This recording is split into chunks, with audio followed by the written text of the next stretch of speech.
Hey YouTube, Jim here. Welcome to Top 10 Archive. Who does not love a good horror story? From movies like The Exorcist to The Conjuring, tales of demonic possessions and exorcism have fascinated humans for centuries.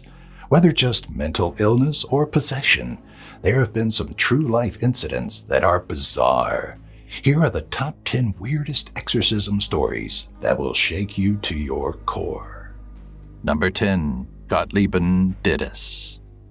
In 1843, the exorcism of Gottlieben Dittus, a 28-year-old woman from Germany, turned out to be one of the weirdest and most challenging for Pastor Johann Blumhardt. Dittus repeatedly claimed her house was haunted, and she was often seen in a trance. After meeting with her, Blumhardt recognized signs of demonic possession, especially when Dittus became violent and required restraint. Dittus's exorcism allegedly took Blumhardt 2 years, during which she was said to have levitated, spewed filth on the priest, and even vomited nails and blood.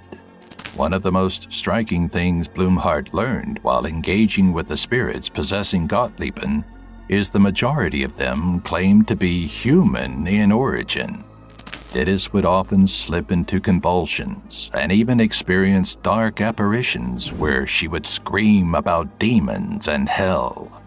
Blumhardt finally emerged victorious after Dittus's last exorcism. Number 9. Emma Schmidt. In the early 1910s, Emma Schmidt, an American woman from Iowa, began exhibiting signs of possession from the time she was 14.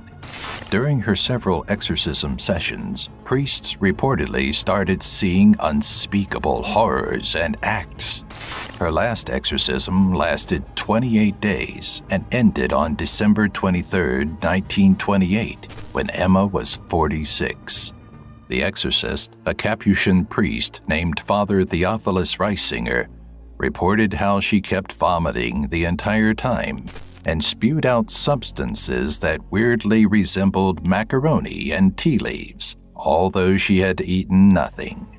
At one point, she spoke in different languages and levitated up to the ceiling. Father Reisinger recalled how Emma would answer him, saying she was possessed by several demons led by Beelzebub. Ultimately, the priest was able to free Emma of her predicament. Emma, known also as Anna Eklund, was the last ever exorcism sanctioned by the Catholic Church. Number 8. Clara Germana Soleil. In the early 1900s, the exorcism of a possessed 16-year-old girl in South Africa was marked by one of the weirdest displays of multilingual speech exorcists had ever witnessed. Clara Germana Soleil began showing signs of possession when she would suddenly start ranting in French, Polish, and German, languages she had never heard before. Even more bizarre was when she revealed people's secrets and displayed violent acts of superhuman strength, tossing adults around in fits of rage. When her family found that she could not stand the sight of religious symbols, they called in the local priest, Father Horner Erasmus. Clara then told the priest the stunning but very eerie fact that she had made a pact with Satan himself.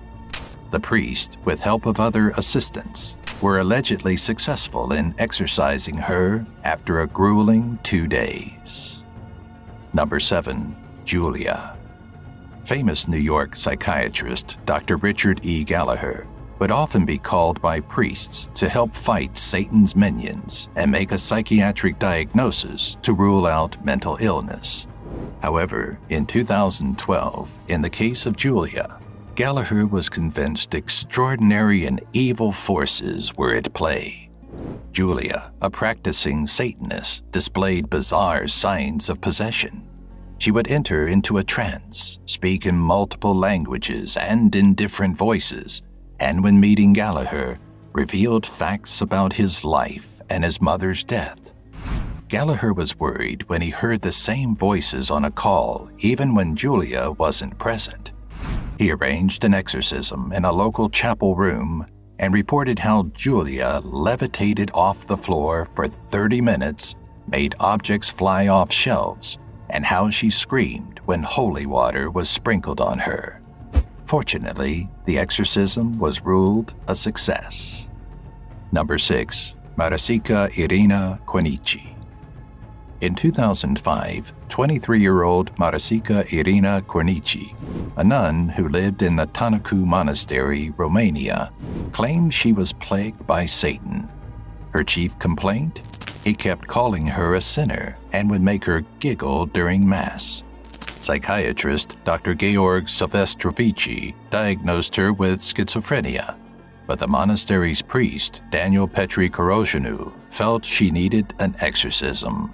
He convinced 4 other nuns to help him chain Maria to a cross, with hands outstretched, anointed her wrists and forehead with holy water, and gagged her to stop cursing.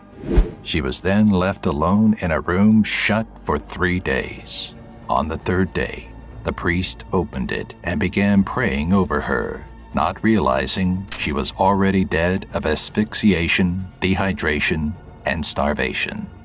He was charged with murder and sentenced to 14 years in prison.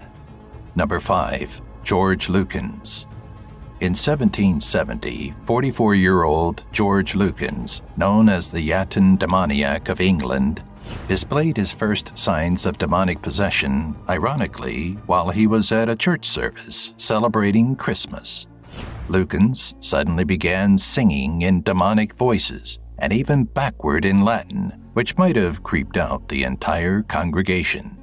In 1778, clergymen decided he was possessed by 7 demons and began an exorcism on the eventful date of Friday the 13th, held in the local church.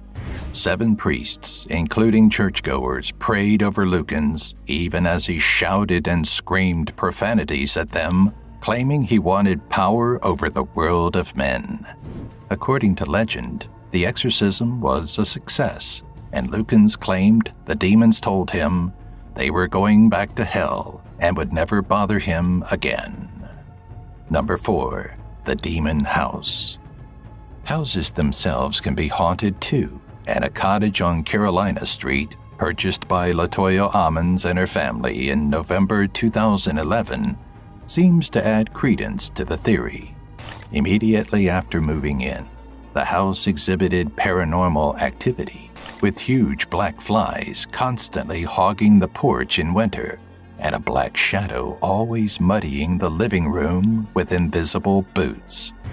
Investigators and clairvoyants claimed 200 demons haunted the house, and LaToya was advised by the local church to draw crosses on doors and perform several rituals, but to no avail.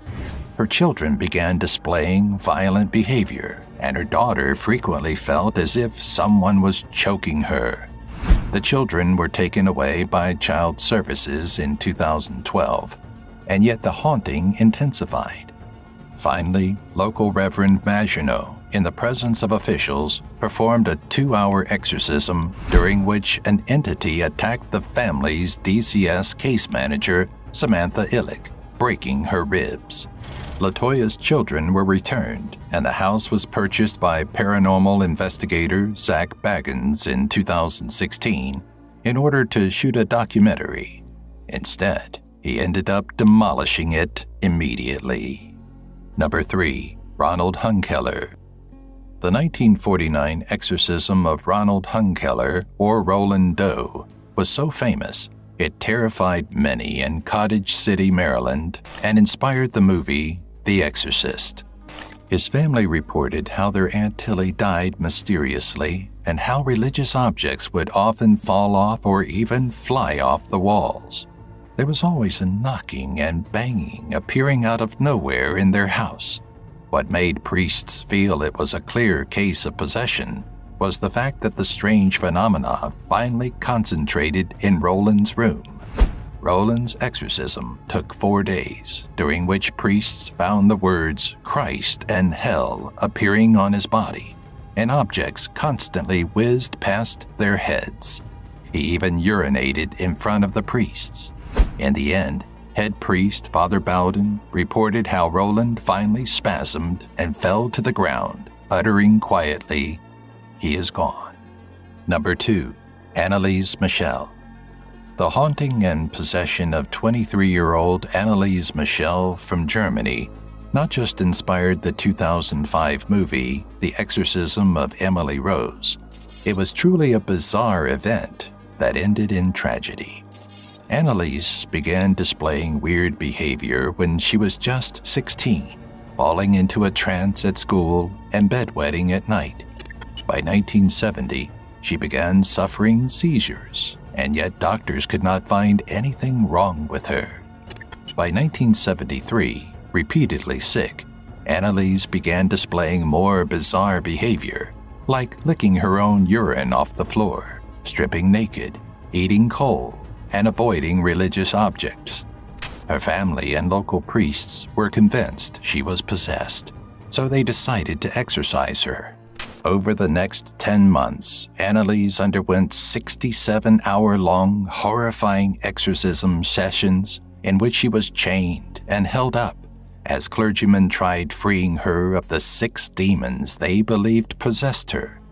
Anneliese didn't survive, and her autopsy revealed she was battered, bruised, had blackened eyes, and even fractured teeth.